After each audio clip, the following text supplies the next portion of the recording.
മലപ്പുറം ജില്ലാ കലോത്സവത്തിൽ നമുക്ക് എത്തിപ്പെടാനുള്ളത് ഇനി നമ്മുടെ കലവറയിലാണ്. അതായത് നമ്മുടെ എല്ലാ വിദ്യാർത്ഥികൾക്കും വിഭവസമൃദ്ധമായ സദ്യയാണ് ഓരോ ദിവസവും നൽകുന്നത്. വ്യത്യസ്ത തരമായ പായസവും അടങ്ങുന്ന വിനോദ് സ്വാമി, പാലക്കാടുള്ള വിനോദ് സ്വാമിയുടെ നേതൃത്വത്തിലുള്ള സംഘമാണ് ഇവിടെ ഓരോ ദിവസവും ഭക്ഷണം പാകം ചെയ്യുന്നത്.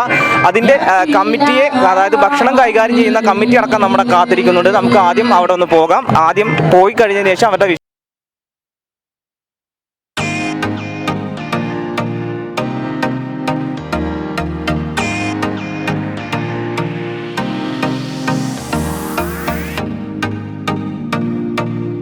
ഇപ്പോൾ നമ്മൾ ഫുഡ് കമ്മിറ്റിയുടെ നിയന്ത്രിക്കുന്ന നമ്മുടെ കബീർ മാഷ് അടക്കമുള്ള നമ്മളോട് ചേരുന്നുണ്ട്. വിഭവസമൃദ്ധമായ സദ്യയാണ് ഇത്തവണ. ഓരോ വിദ്യാർത്ഥികളും നമ്മളെ ഈ കലോത്സവത്തിൽ എത്തുമ്പോൾ നല്ല ഭക്ഷണം കഴിച്ച് പോകുന്നുണ്ട്.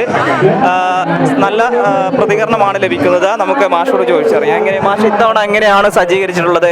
എങ്ങനെയായിരുന്നു ഭക്ഷണം? വളരെ നല്ല രൂപത്തിൽ തന്നെയാണ് ഞങ്ങൾ സെറ്റ് ചെയ്തിട്ടുള്ളത്. വിദ്യാർത്ഥികൾക്കും ഒഫീഷ്യൽസിനും ഒന്നും ക്യൂ ഇല്ലാതെ തന്നെ ഭക്ഷണം കഴിക്കാനുള്ള സംവിധാനം ഞങ്ങൾ ഒരുക്കിയിട്ടുണ്ട്. ഇന്നലെ ഏതാണ്ട് 4000-ഓളം 2500 പേർക്കാണ് പറഞ്ഞിരുന്നത്. 4000-ഓളം ആളുകൾക്ക് ഇന്നലെ ഭക്ഷണം വിതരണം നടത്തിയിട്ടുണ്ട്. ഇന്ന് നമ്മൾ പ്രതീക്ഷിക്കുന്നത് 10,000 ആളുകളെയാണ് ഇന്ന് നമ്മൾ പ്രതീക്ഷിക്കുന്നത്. പിന്നെ പായസം, അതേപോലെ അവിയൽ, ഓലൻ, പിന്നെ സാമ്പാർ, അച്ചാറൊക്കെ ഉൾപ്പെടെയുള്ള രസം, വളരെ വിഭവസമൃദ്ധമായ സദ്യയാണ് ഒരുക്കിയിട്ടുള്ളത്.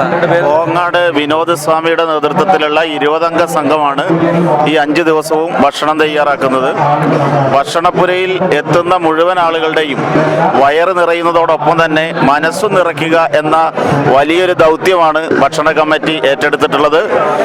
രുചികരമായ ഭക്ഷണമാണ് എല്ലാ ദിവസവും ഭക്ഷണ കമ്മിറ്റി സജ്ജീകരിച്ചിട്ടുള്ളത്. 10 കൗണ്ടറുകളിലായിട്ടാണ് ഭക്ഷണ വിതരണം നടക്കുന്നത്.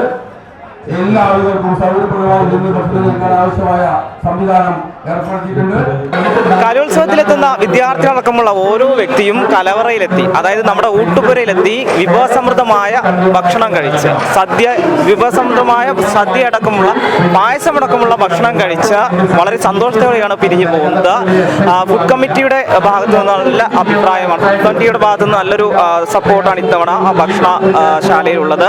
കൂടാതെ നമ്മുടെ വിനോദ് സ്വാമിയുടെ നേതൃത്വത്തിലുള്ള 20-അംഗ സംഘമാണ് ഭക്ഷണം തയ്യാറാക്കിയിട്ടുള്ളത്. ഇത്തവണത്തെ കലവറ എന്തായാലും ഇത്തവണ സജീവമായിട്ടുണ്ട്. ക്യാമറമാൻ ആസാദിനൊപ്പം പ്രകാശ് പോക്കർ.